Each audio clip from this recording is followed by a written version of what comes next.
5 years and nearly 1,500 hours later, let's see what my thoughts are on this Kubota M6060.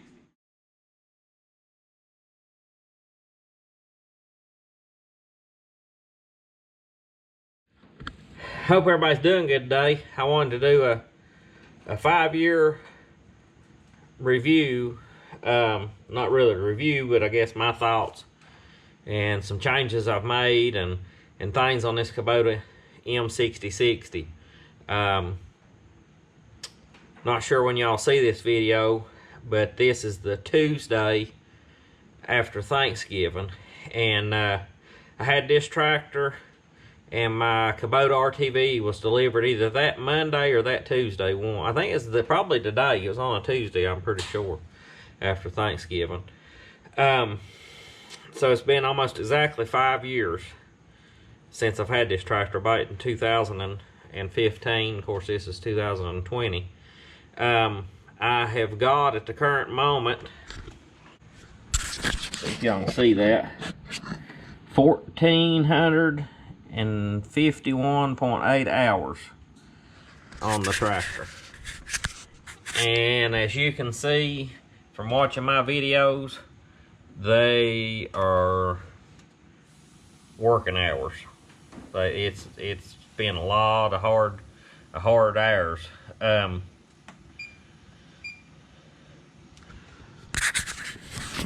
don't think I've ever reset my fuel total there. Just burnt 1,200 gallons of fuel. I may have probably changed it at some point, I would say.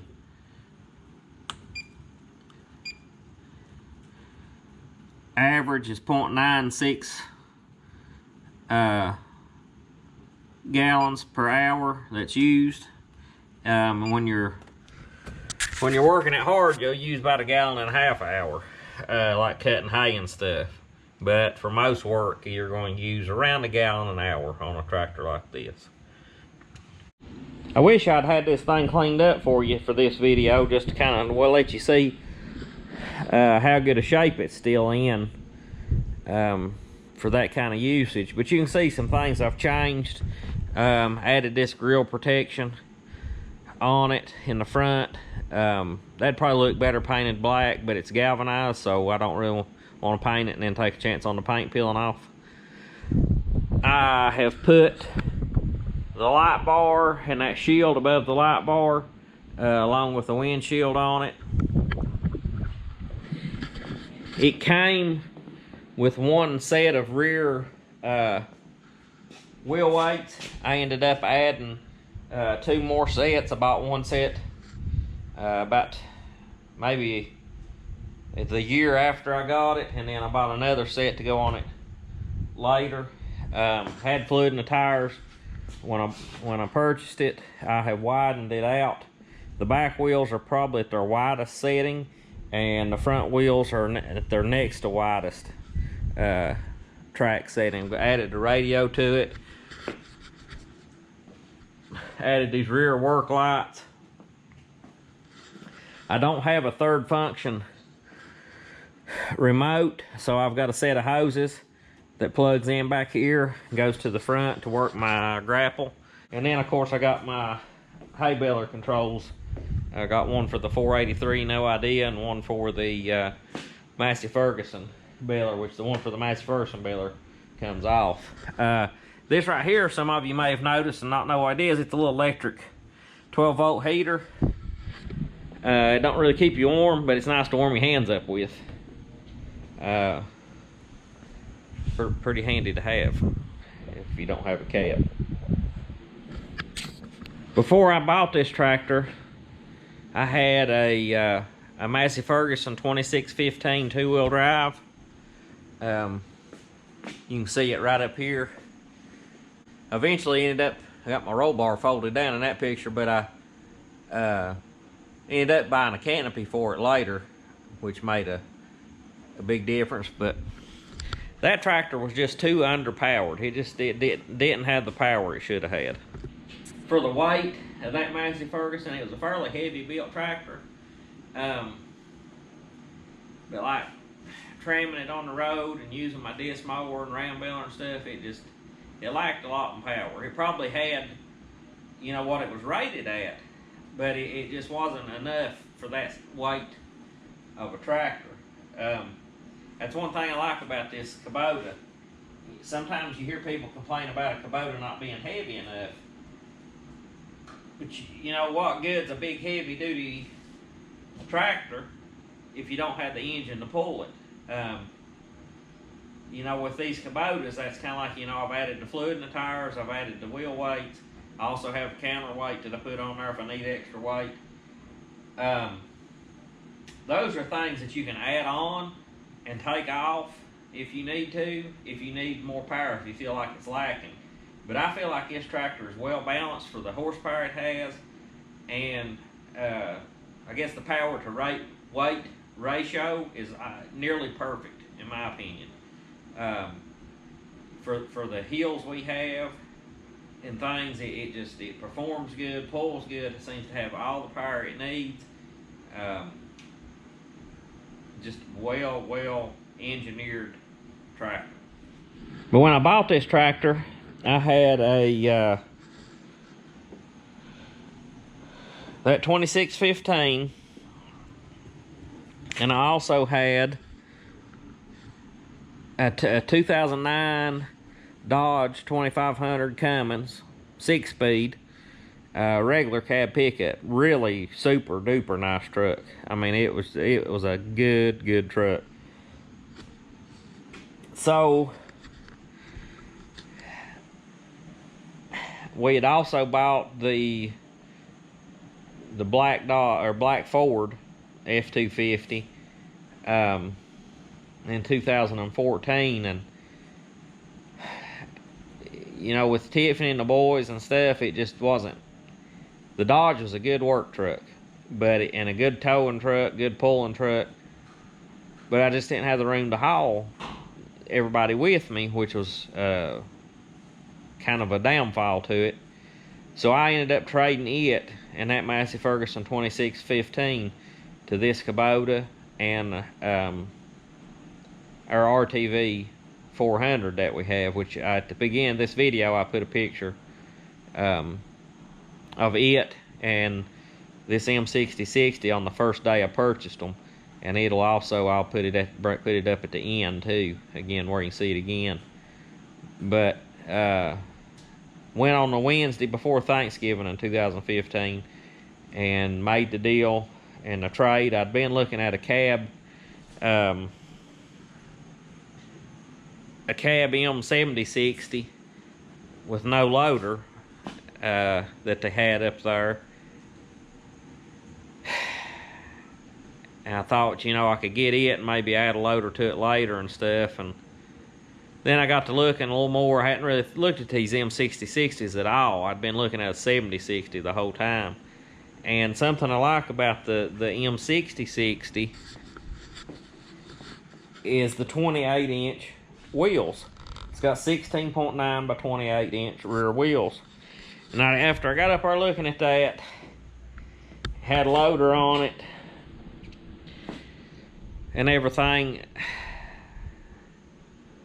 it was a nice tractor. I was leery about getting a cab to be suitable for all my uses. I'm still am. You know, the ideal situation would be to have this tractor along with a cab tractor, but financially I can't afford that. But I'm still not 100% sold on a cab tractor that I will be satisfied with it all the time.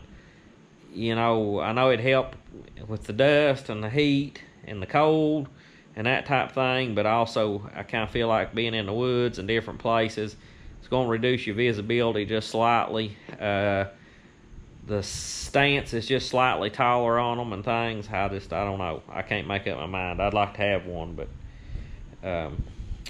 maybe one of these days things will work out to where I can. But anyways, when you're purchasing a tractor, weigh out all the options. Look at the tire selections. What are you going to be doing with it? Are you going to have it in the woods? Do you really need a cab tractor? You know, if I had cows and had to get out and feed in the wintertime, I would have bought a cab tractor in a heartbeat. Basically, I don't have to get out in the wintertime on a cold day unless I want to. I do a lot, you know, but I can bundle up. That's just things you know. I saved quite a bit of money on this tractor. This tractor has done anything I've needed it to do, anything I've tried to do with it, except my stump in the backyard. I've got a lot of stumps out with it over the years. But the windshield has been a huge, huge bonus. It might not look good, but let me tell you, when you get out in the rain, especially in the summertime, get caught out in the rain somewhere, you can stand it. You might get a little wet, but nothing like if you didn't have it. You'd be drowned. Tire selection is a big thing. I think a lot of people, I don't want to say mess up by buying industrial tires, but I think people are probably in most cases not as satisfied as they would have been going to buy tires on this type tractor. Mike, he bought his M6060 used, and it had the industrial tires on it. Had 24-inch rear wheels. Tractor set lower and stuff, but he just said it just as far as pulling and that type thing, pushing, digging, and the mud, it just didn't perform like, you know, he wanted it to. So he bought a set of factory wheels and tires in it with the 30-inch rear wheels with ag tires, and that made a world of difference in that tractor, how it performed once he got those ag tires on it. The tractor looks twice the size it did. Pulls better. It's got, of course, you know, the bigger tires are going to hold more fluid. You got more weight.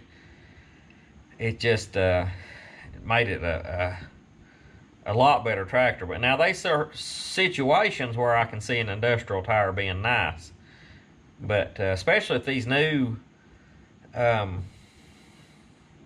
radial tires with the wider front tires on the ag tires, I like them. I don't know. I guess I would never buy a tractor like this with industrial tires, is what I'm saying. But I can see why people would at times. Would I change anything about these tractors if I was designing them?